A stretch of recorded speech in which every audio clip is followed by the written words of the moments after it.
Asa naman, saan ka naman? Cavite. O paano yun? Pabalik-balik kayo dito? Ay, hindi po. Naka-check-in kami. Sorry. Check-in sila. Sabi ko, bongga. Pero okay sila. Congrats kay sila at kay Lulu. Ito grade 2 pa rin po hanggang ngayon. Opo, grade 2. Ayan, ito na. Dire-diretso tayo from Abante News Online. Sir Dondon Sermino. Sir Dondon. Hello. For ano naman to, for Diana. So, welcome back, Diana. Thank you po. And of course, si Desiree. Hindi kasi parang mother yung character niya dito, di ba? So, nakarelate pa kayo or paano kayo nakarelate sa mga characters? Opo, mother ko dito ni Miguel. Sinasabi ko sa kanya minsan na nakikita ko talaga na parang anak ko siya dun sa mga eksena kasi medyo dun sa character namin as mas mag-ina, medyo marami kami mga hindi pinagkakaunawaan, marami kami pinag-aawayan, ganyan. So, kaya nga sabi ko kanina, thankful ako dahil may nakukuha akong emotion sa kanya dahil minsan talagang ganun yung nararamdaman ko kapag pinapagalitan ko yung anak ko. So, kaya oo, doon talaga, tapos lalaki yung panganay ko. So, yun talaga yung magandang hugot ko dito sa show with Miguel. Relatable talaga kami. Desiree. For me naman, I'm glad that I'm a mother. So, mas naiintindihan ko ngayon ang nararamdaman ng mga nanay. Ganun pala talaga, no? It's different kapag may anak ka na talaga. And I'm thankful na ang anak ko dito si Bruce. Actually, meron kami kasi ng workshop, there are certain things that we find out about each other.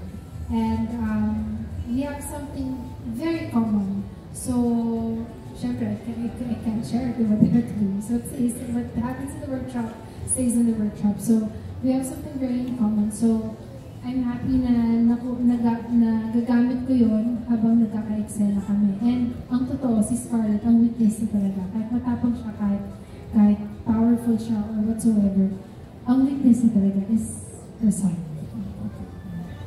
Pero follow-up na lang, Diana and Desiree. Ano yung medyo mahirap na experience mo dito sa taping? Saan po? Sa set, sa taping. Siguro po yung pinakamahirap na naging eksena ko is yung namatay yung asawa ko dito. Parang ayoko siyang, kasi parang nangyari siya sa akin before. So parang ayoko na siyang balikan, ayoko na mag-internalize about dun sa nangyari sa akin dati. So, yun po. Sorry. Oo nga, no? Parang yung na-pattern din. Tapos may anak ka rin na medyo malaki naman. Yes po, parang nangyari sa totoong buhay. Baka sinadyan siya. Kaya isip nila na kita. As for me naman, I'm very thankful na nabigyan ako dito sa GMA. Thank you talaga. Kasi it's my first time back after so long. I've been with the other station also. And nabigyan ako ng opportunity to be part of this beautiful show. I guess I'm mahirap lang, or I'm still trying to work through it. Kasi I'm always lined up as kontrabida. So I guess what I can do here differently is to be a different kind of kontrabida, which hindi ko pwedeng, kung anong ginagawa ko dati, hindi na pwedeng gano'n. So that's what I'm also still learning about, of course, with the help of Direct Richard. I'm thankful also sa workshops na nagawa namin with Direct Luis. Kaya hindi talaga pwedeng i-pattern yung pagiging kontrabida ko before to now. It has to be different. And of course, because I'm with Jim, it has to be different. Ayan, thank you very much. May ano lang, bonus question of course, kay Kuya D, syempre. Hindi pwedeng hindi. Hi, Don. Hello. Kasi di ba, sabi mo kanina, kailangan nila-enjoy yung work, nila-enjoy yung character. So, ano yung pinaka-fun sa character mo? Kasi, ano bang feeling na parang bago sa yung character? Charot. Hindi ko kasi masabi rin doon na talagang bago. Parang pigil kasi. Yung pinanood namin, parang pigil na ayaw pang tumodo eh. Kasi kung yung napanood ninyo, ito yung week 1, 2, and 3 pa lang. So, meron kasi pang mangyayari. Kumbaga, matapang kasi ako dyan sa sitio. Barako ka dito. Lumalaban din naman ako dyan. Kaya lang hindi ko pa alam kung kailan nalabas ang sikreto. May sikreto lang na kakausapin ko mga anak ko para maintindihan nila. Kumbaga yung pinagdadaanan namin sa sitio, tsaka yung relasyon ko rin bilang isang single parent. Kasi nag-iisa ako eh. So siyempre, hindi naman sila mga bata, malaki na sila. May mga questions din sila tungkol sa akin. So nandoon pa rin yung magandang part. And after that, medyo may mangyayari na. Siguro tama yung observation mo doon ah. Medyo pinipigil, kinokonti-konti. Pero lumalabas eh, no? Lumalabas. So, Congratulate natin, balik ka dito. hindi pa. Hindi pa kayo, parang ano pala? Hihintayin mo pa. Mga ilang weeks pa yan. Hindi, sa Parang totoo. buy now, day later. Hindi pa natin alam kung ano nangyari. Pero hindi ko alam anong week yun. Pero hindi pa. Kasi tinitimpla-timpla pa eh kung ano yung mag-work. Hindi ba? Kasi as much as possible, kahit ginagawa ko na to, noon pa, gusto ko pa rin, iba pa rin yung tanggap ng tao. Kung saan naman sila kahit paano matutuwa na maiba naman ang konti. Kaya konti-konti lang. Actually, ang description namin dito, Nila Direct, nung nag-video call conference kami, pitik-pitik lang muna. Pitik-pitik lang. Pero mayroon namang saysay kung ano yung nangyari sa akin bilang ama nila. Pero mahirap pa sa'yo yung role mo na pitik-pitik lang mo. Mahirap in the sense na siguro akala nila basta kung patawa ka, okay na, no? Pero alam niyo naman lahat ng pa natin pinag-uusapan na kayo mga kaibigan natin sa press people. Alam niyo naman mas mahirap talaga ang comedy, di ba? Kaysa sa drama. Kasi sa drama, isa-set lang yung mundo, di ba? Although dyan yung meron ka namang direct Luis Guillen na ayun na nga, yun na yung magiging guide mo. Alam niya yan eh. Expertise niya yan. Kaya lang, pagdating sa comedy, siyempre may bitaw na dapat inaaral mo yun, kung kailan ka papasok, kung anong tama. At saka ako medyo maingat ako eh. Sa totoo lang, hindi ako kasi pwedeng bigay ng bigay tapos mararamdaman ko medyo ma-off o may ilan, gusto ko yung for fun na joke lang at matutuwa ang tao. Kaya konti-konti na, huwag Hindi naman. lang ako-offended. Okay, last na lang. Pero kaya di ka nung feeling na katulad nga sabi ko rin kanina, laging nagte-trending pa rin yung mga ginawa mo nung araw, di ba? So, anong pakiramdam na gano'n? Parang, for example, yung Dalabo, Walking Catriona, sa'yo nang galing, yung mga gano'n, anong feeling na talagang nabubuhay pa rin yung mga characters? Actually, hindi na ako yun. Yung mga netizen na yun eh. Hindi ba, pag nung umikot si Catriona, pati na kagad yung ikot ko sa Balat Lipstick. I feel honored and proud, no? Kasi I'm talking about 20 years ago, 30 years ago. Tapos umiikot pa rin yung mga ginawa ko noon. And I'm very thankful naman, lagi ko na sinabi sa dati kong interview. I'm very thankful sa mga vloggers, sa mga gumagawa nito. Kasi sila yung nabubuhay talaga eh. Kung tutusin kung wala sila, wala na, nakalimutan na yan ng tao. Pero sila yung binabalik-balik nila yung mga jokes ko noon. At yung, yun na nga, trendy. So I'm very, very thankful. I'm very grateful na kaya siguro kahit bata dyan sa sitio, dyan mismo sa Tayuman, mga 9 years old, 12 years old, kilala pa rin nila ako. Yun pala, sabi, bakit mo ako kilala iyo? Kita po kita sa YouTube, nanonood mami ko ng movies mo.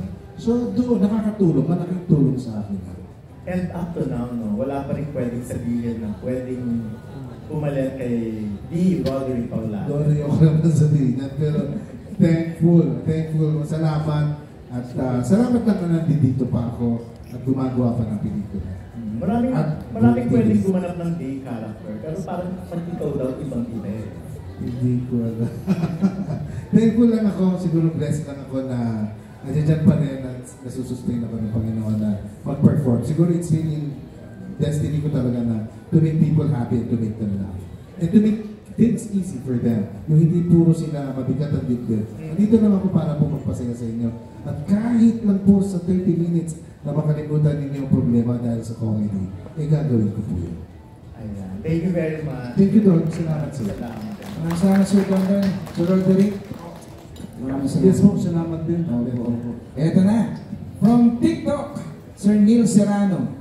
Neil? Hi, sir. Hello po. Congratulations po sa lahat ng cast.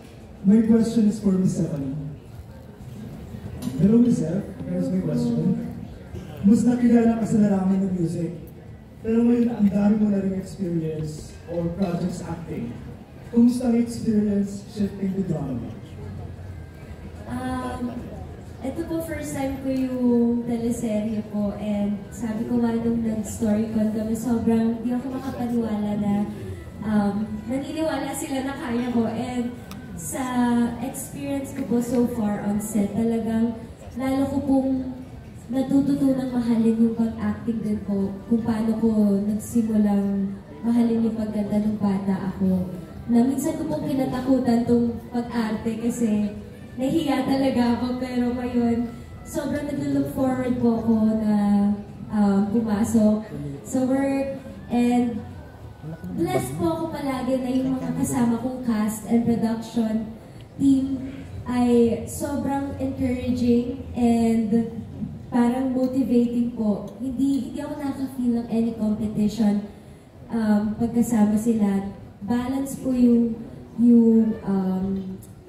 professionalism and yung fun at work. So, ang masasabi ko lang po, hindi siya naging mahirap na adjustment for me kasi katulad ko po na minamahal ko yung trabaho ko. Itong mga tao po na to, mga actors and actresses na kasama ko po ay mahal na mahal din nila yung trabaho nila. Kaya sabay-sabay po kami nagtutulungan kapag work mode na. So, sobrang grateful po and I'm also blessed to be a part of mga Batang Riles.